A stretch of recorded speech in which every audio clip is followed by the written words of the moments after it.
Fusion!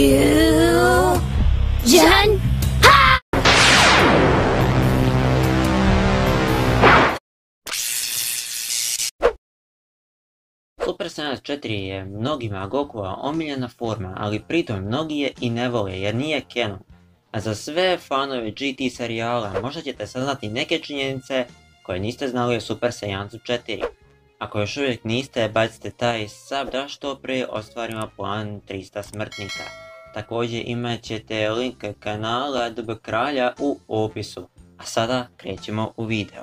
Činjenica broj 1. Mnogi misle da je Super Saiyanac 4 napravljen od strane Akire Toriyame. Međutim, njegovi pravi dizajneri su bili Toei Animation i Katayoshi Natsakuro. Ali Toriyama svakako jeste učestvovao u ovom serijalu, jer su njegove kreacije bile Mali Goku, Trunks i Pen. Činjenica broj 2. Katsuyoshi je želio da Super Saiyanac 4 bude zlatne boje. Međutim, sam izgled mu se nije dopao u animaciji, te se ipak odlučio za crvenu i crnu boju. Činjenica broj 3. Postoje samo 3 osobe koje su postigle formu Super Saiyanac 4. Prva je naravno Goku, drugo je Vegeta, a treća je Gogeta. Također, postoje još 2 osobe koje su otključale ovu formu, ali ti karakteri su iz video igrica. Jedan karakter je bio Gohan, jer zašto da ne, a drugi je bio Broly. Taj Broly. Činjenica broj 4. U Dragon Ball communityu je prihvaćeno da Super Saiyan 4 umnožava snagu Super Saiyanca 3 10 puta. Ali mnogi fanovi nisu tako mislili jer kad se Goku borio protiv BB Vegete, kao Super Saiyanac 3 nije mu mogao ništa. Ali kada se pretvorio u Super Saiyanca 4, BB Vegeta nije imao šanse protiv Gokua, zbog toga se transformisao u Zlatnog Ozarua i tek tada je nadjačao Gokua kao Super Saiyanca 4. Što znači da ova forma je više uništavač granica nego umnoživač snage.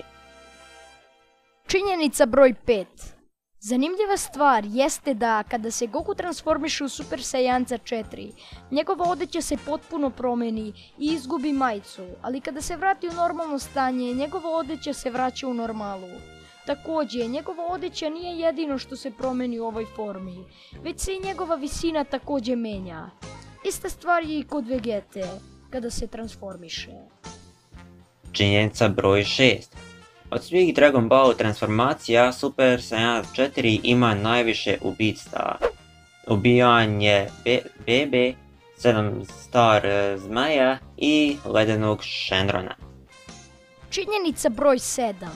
Da li ste znali da se američki voice actor Sin Schmeichel onesvestio tokom snimanja ove transformacije? Here's the deal. I never ever passed out in Dragon Ball Z. But I did pass out in Dragon Ball GT.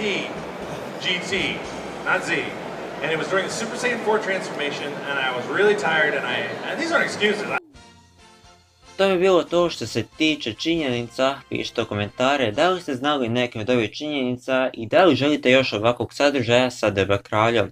Ako vam se svidio, like, sub i komentar bi bilo velike pomoći i bio bih vam veoma zahvalan. Pozdrav!